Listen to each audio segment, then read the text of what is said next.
अच्छा जनाब, same question है, सेम सिनेरियो है जिसमें हमने दो पार्ट्स रह गए थे हमारे जो हमने करने हैं। क्वेश्चन वही है, ए population follows a normal distribution with a mean of 45। तो जो मीन है वो है 45 का, और जो पॉपुलेशन की स्टैंडर्ड डेविएशन है दैट इज 6।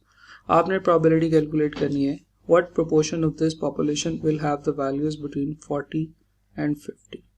ये नहीं कि 40 और 50 के दरम्यान में जो वैल्यूज हैं उनकी प्रोबेबिलिटी क्या होगी। तो ज़रा सॉल्व करते हैं। हम लोग प्रोबेबिलिटी कैलकुलेट करना चाह रहे हैं x that is greater than 40 but less than 50।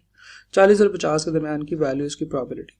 अब अगर हम लोग स्टेप बाय स्टेप सॉल्व करें तो मैं क्विकली सारे स्टेप्स परफॉर्म करता चला जाऊंगा। स्टेप नंबर 1 ये है कि हमने एक डिस्ट्रीब्यूशन बनानी है जिसकी शेप बनानी है। शेप आप इसलिए बनाएंगे कि ताकि आपको स्टेप नंबर 4 में हेल्प मिल सके। यहाँ पे मीन जो है वो 45 है और जो इसकी जो स्टैंडर्ड डेविएशन है वो है 6। अब आपको प्रोबेबिलिटी चाहिए 40 और 50 के दरमियान की। तो 40 जो है आपको पता है कि अगर 45 मीन है तो 40 जो है वो मीन से नीचे होगा, फर्ज करें कुछ यहाँ पे होगा, और जो 50 है वो मीन से ऊपर होगा, ये नहीं कि कुछ यहाँ पे होगा। और आपने 40 और 50 के दरमियान की प्रोबेबिलिटी कैलकुलेट करनी है, ये नहीं कि आपने ये शेडेड एरिया की प्रोबेबिलिटी कैलकुलेट करनी। Right, okay. आपके पास दो पॉइंट्स हैं, एक पॉइंट है जनाब 40 और एक पॉइंट है 50। तो स्ट्रेट अवे आप सेकंड स्टेप की तरफ मूव करेंगे। आपने जी स्कोर कैलकुलेट करना है पॉइंट ए का।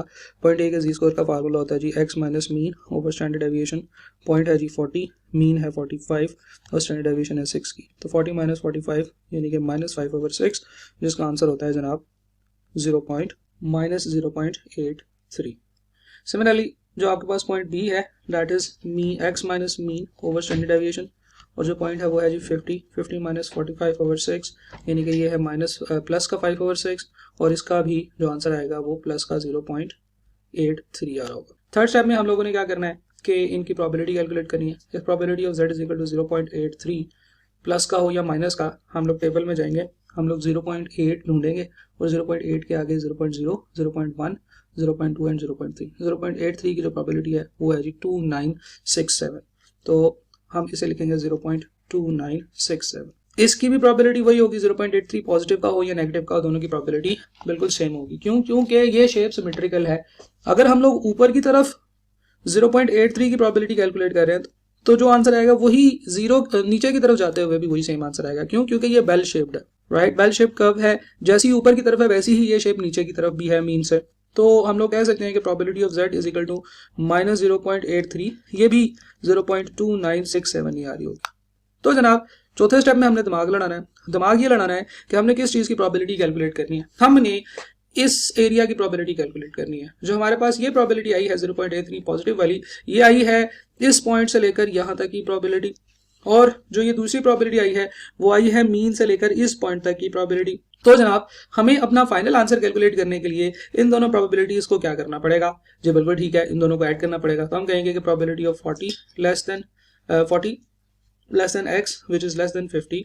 तो ये जो हमारे पास आंसर है ये है जी 0.2967 प्लस 0.2967। तो इन दोनों को जब मैं ऐड करूंगा तो मेरे पास आंसर आएगा 0.5934, यानी कि 59.34%। राइट, तो इस तरह से हम लोग उसी कॉन्सेप्ट को लेके चल रहे हैं, और ये हमने उसी कॉन्सेप्ट की 5वीं प्रैक्टिस की है कि सबसे पहले आप शेप बनाएंगे, शेप में वो एरिया शेड कर लेंगे जिसकी प्रोबेबिलिटी चाहिए, फिर आप जी स्कोर कैलकुलेट करेंगे, जी से पी को प्रोबेबिलिटी कैलकुलेट करेंगे, और फिर हम ये डिसाइड करेंगे कि ये जो प्रोबेबिलिटी आ रही है इसको क्या करना है, इसको 0.5 में ऐड करना है, 0.5 से लेस करना है, या इनको आपस में ऐड करना है या आपस में लेस करना है। राइट, इसी तरीके से हमारे पास एक और क्वेश्चन है इसी सिनेरियो में, वो है जी कि find the proportion of the population for which the values are more than 65 and for which the values are less than 25। तो हम लोगों ने जो प्रोबेबिलिटी कैलकुलेट करनी है, probability of x greater than 65 and x less than 25।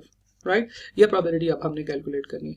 इसमें हमारे पास mean जो है वो 45 है और स्टैंडर्ड डेविएशन जो है वो 6 है। हमारे पास ये इन्फॉर्मेशन स्ट्रेट अवे वही चलती आ रही है। सबसे पहले हम लोग क्या करेंगे, बिल्कुल इसी तरह से नॉर्मल डिस्ट्रीब्यूशन की शेप बनाएंगे, और अब इस शेप में हमने ये हमारा मीन है 45 पे, अब हमने probability of x greater than 65। तो अगर यहाँ पे कहीं पे हमारे पास आगे जाके 65 आ रहा है तो हमने इससे ऊपर वाले एरिया की प्रोबेबिलिटी कैलकुलेट करनी। Right, and at the same time x less than 25। तो ये 45 है, 65 है, 25 नीचे की तरफ कहीं पे होगा, फर्ज करें यहाँ पे 25 मुझे मिलता है, इस पॉइंट से नीचे वाले एरिया की प्रोबेबिलिटी कैलकुलेट करनी है। मैं इसको भी आपको हाईलाइट करके दिखा देता हूँ। तो यानी कि ये पॉइंट और ये पॉइंट की प्रोबेबिलिटी कैलकुलेट करनी है। अब स्ट्रेट अवे हम लोग अपने स्टेप नंबर 2 की तरफ मूव करेंगे। स्टेप नंबर 2 ये है कि आपने जी स्कोर कैलकुलेट करना है, और एक है जी पॉइंट ए, फर्ज करें मैं से पॉइंट ए कह देता हूँ, इसे बी कह देता हूँ। तो पॉइंट ए के लिए जो जी स्कोर है उसका फार्मूला होता है Z X minus mean over standard deviation. X जो है वो है 65, मीन है 45, स्टैंडर्ड डेविएशन है 6 की, तो 20/6 मेरे पास आंसर आ रहा होगा जनाब 3.33।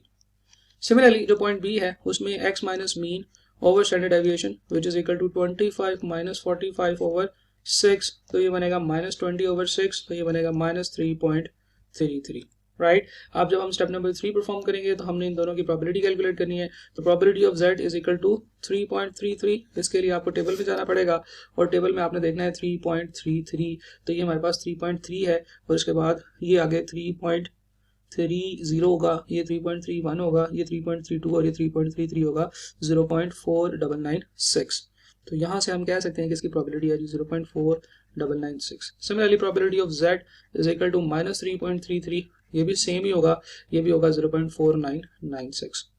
राइट। अच्छा, अब चौथा जो स्टेप है वो ये है कि आपने अपना दिमाग यूज करना है। देखें, पॉइंट ए के लिए जो प्रोबेबिलिटी है 0.4996, इसका रूल ये होता है कि ये होती है मीन से लेकर उस पॉइंट तक, यानी कि ये जो 4993 है ये इस एरिया की प्रोबेबिलिटी है, यहां से लेकर यहां तक की। तो क्या हमें ये चाहिए? नहीं, हमें तो ये एरिया की प्रोबेबिलिटी चाहिए। तो हमें ये पता है कि सेंटर वाले पॉइंट से लेकर आगे जितने भी पॉइंट्स होते हैं यानी कि एंड तक हमारे पास जो भी टोटल प्रोबेबिलिटी होती है वो 0.5 के इक्वल होती है। तो अगर मैंने ये वाले एरिया की प्रोबेबिलिटी कैलकुलेट करनी है तो मैं 0.5 में से ये वाले एरिया की प्रोबेबिलिटी माइनस कर दूंगा, तो मेरे पास ये वाले एरिया की प्रोबेबिलिटी रह जाएगी। तो हमारा जो आंसर होगा वो होगा प्रोबेबिलिटी ऑफ एक्स, जो हम लोगों ने कैलकुलेट करनी है। क्या कैलकुलेट करनी थी? X greater than 65 and x less than 25, ये हमारे पास किसके इक्वल होगी? सबसे पहले हम लोग 0.5 में से ये वाली माइनस कर देंगे, तो x ग्रेटर देन 65 की प्रोबेबिलिटी आ जाएगी। तो मैं लिख सकता हूँ कि 0.5 minus 0.4996 plus x less than 25 के केस की बात करते हैं। अब देखें, दूसरे केस में भी हमारे पास इस मीन से लेकर इस पॉइंट तक की प्रोबेबिलिटी होगी, और वो है 0.4993। तो क्या हमें ये प्रोबेबिलिटी चाहिए? नहीं, हमें तो ये वाली प्रोबेबिलिटी चाहिए। और रूल ये है कि मीन से लेकर सेंटर वाले पॉइंट से लेकर एंड तक की जो प्रोबेबिलिटी होती है वो भी 50% ही होती है। राइट। तो इसमें से अगर मैं ये माइनस कर दूंगा तो मेरे पास ये रिमेनिंग एरिया की प्रोबेबिलिटी रह जाएगी। तो probability of x less than 25 जो है ये भी मेरे पास इसी तरह से आएगा कि 0.5 माइनस 0.4996। तो ये है जनाब 0.0004, और ये भी है जनाब 0.0004। तो ये कह सकता हूँ कि ये 0.0008 या 0.8%। राइट। तो इस तरह से हम लोग प्रोबेबिलिटी कैलकुलेट करेंगे। Same concept, same rule apply हुआ है। हम लोगों ने 5वीं प्रैक्टिस की है इस चीज़ की कि आपने सिर्फ और सिर्फ यहाँ पे स्टेप 4 में अपना दिमाग यूज करना है कि आप एक्चुअली कौन से एरिया की प्रोबेबिलिटी कैलकुलेट कर रहे हैं। राइट। तो इसके अलावा अब कुछ और प्रैक्टिस क्वेश्चंस देखते हैं जिनमें कोई डिफरेंट सिनेरियोज हैं, और उसके अलावा उसमें कुछ और भी कैलकुलेशंस करने के लिए आपको दी गई है। ये सवाल देखते हैं जरा। उसने कहा है production supervisor finds that the employee on the average complete a task in 10 minutes. अच्छा, ओके। एक बंदे ने कहा है, एक ऑर्गेनाइजेशन में एक बंदा है जो शिफ्ट इंचार्ज है, उसने कहा है कि जनाब 10 मिनट लगते हैं एक प्रोडक्ट को बनाने में। The time required to complete the task are approximately normally distributed with the standard deviation of 3 minutes. उसने कहा कि ऑन एवरेज 10 मिनट लगते हैं, तो this is our average, on the standard deviation is 3 minutes. तो आपको पता चल गया है कि क्योंकि ये एक टाइम से रिलेटेड बात है, और जो टाइम है वो भी एक कंटिन्यूस वेरिएबल है, वो हर वक्त तब्दील होता रहता है। तो इसमें हम लोगों ने बात की है कि हम लोग नॉर्मल डिस्ट्रीब्यूशन लगाएंगे। तो नॉर्मल डिस्ट्रीब्यूशन की जो दो मेन बातें हमें पता होनी चाहिए, वो एक तो मीन होता है, उसने बता दिया 10 है, और एक स्टैंडर्ड डेविएशन होती है, वो उसने बता दिया 3 है। The proportion of the employees requiring more than 5 minutes to complete a task. अब आप उसने पूछा है कि कितने एम्प्लॉइज ऐसे हैं जो 5 मिनट से ज्यादा टाइम लेंगे एक टास्क को कंप्लीट करने के लिए। राइट। तो हम लोग कहेंगे कि जितनी प्रोबेबिलिटी है उतने ही लोग हैं जो इस काम को 5 मिनट से ज्यादा में सॉल्व करेंगे। राइट। तो अब जरा देखिए कि उसने हमसे प्रोबेबिलिटी कैलकुलेट की है मोर देन 5 मिनट्स की। तो जो प्रोबेबिलिटी कैलकुलेट करने के लिए कहा है, जो प्रोबेबिलिटी ऑफ टोटल पॉपुलेशन है, वही प्रोपोर्शन ऑफ एम्प्लॉइज होगी जो कि ज्यादा काम, जो ज्यादा टाइम ले रहे होंगे। तो स्ट्रेट अवे हम लोगों ने एक्चुअली प्रोबेबिलिटी कैलकुलेट करनी है किस चीज की? x ग्रेटर देन 5 की। तो हम लोग सबसे पहले स्टेप नंबर 1 क्या होता है? स्टेप नंबर 1 जल्दी से परफॉर्म करेंगे। हम लोग नॉर्मल डिस्ट्रीब्यूशन बनाएंगे। नॉर्मल डिस्ट्रीब्यूशन में हमारे पास सेंटर में मीन है, और जो मीन है वो है 10, और स्टैंडर्ड डेविएशन जो है वो है 3, और हमारे पास जो x है जिसकी हमने प्रोबेबिलिटी कैलकुलेशन करनी है वो है 5। तो वो 10 से नीचे की तरफ कहीं यहाँ पे होगा 5। राइट। ओके। और x ग्रेटर देन 5 की प्रोबेबिलिटी कैलकुलेट करने के लिए कहा है, यानी कि 5 से ऊपर वाले ये तमाम एरिया की प्रोबेबिलिटी जो कि एरिया अंडर द कर्व वाला है। राइट।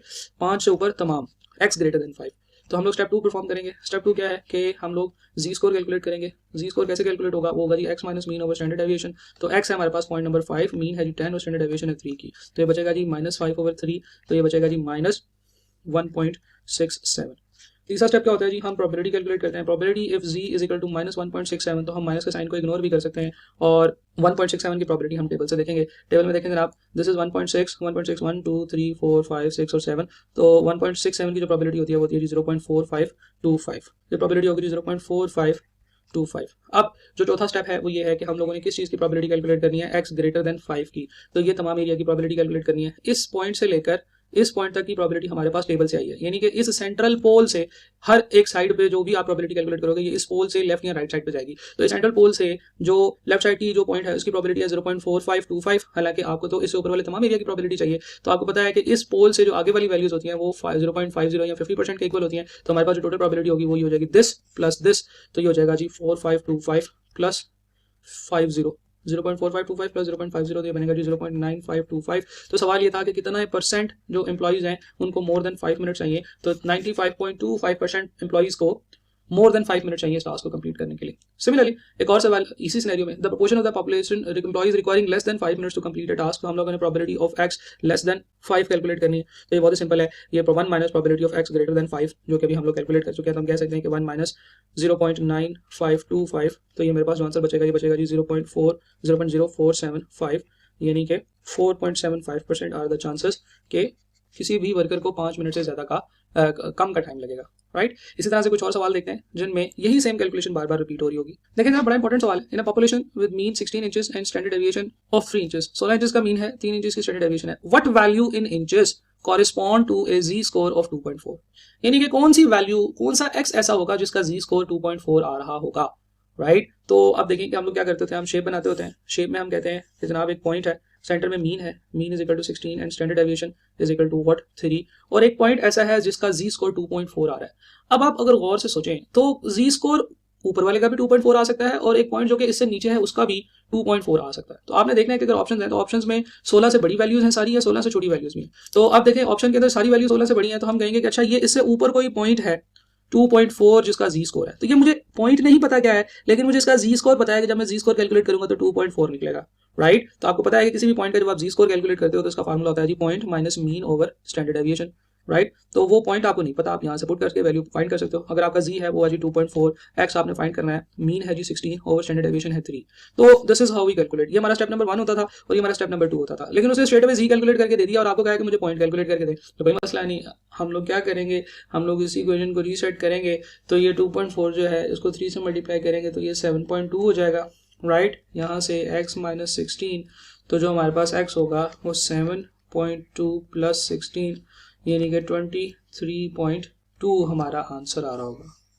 तो इस तरह से भी एग्जामिनर आपसे सवाल पूछ सकता है, वो आपको जी स्कोर दे दे और आपसे कहेगा जी पॉइंट कैलकुलेट करें। या अगर एग्जामिनर बहुत ही ज्यादा आपको तंग करने के मूड में होगा तो वो आपको प्रोबेबिलिटी दे देगा, तो फिर आपको प्रोबेबिलिटी से वर्क बैक करना पड़ेगा जी स्कोर, और जी स्कोर से वर्क बैक करना पड़ेगा पॉइंट। तो इसकी भी एक प्रैक्टिस एग्जाम्पल हम लोग इंशाल्लाह अब अगली वीडियो में देखेंगे। Thank you.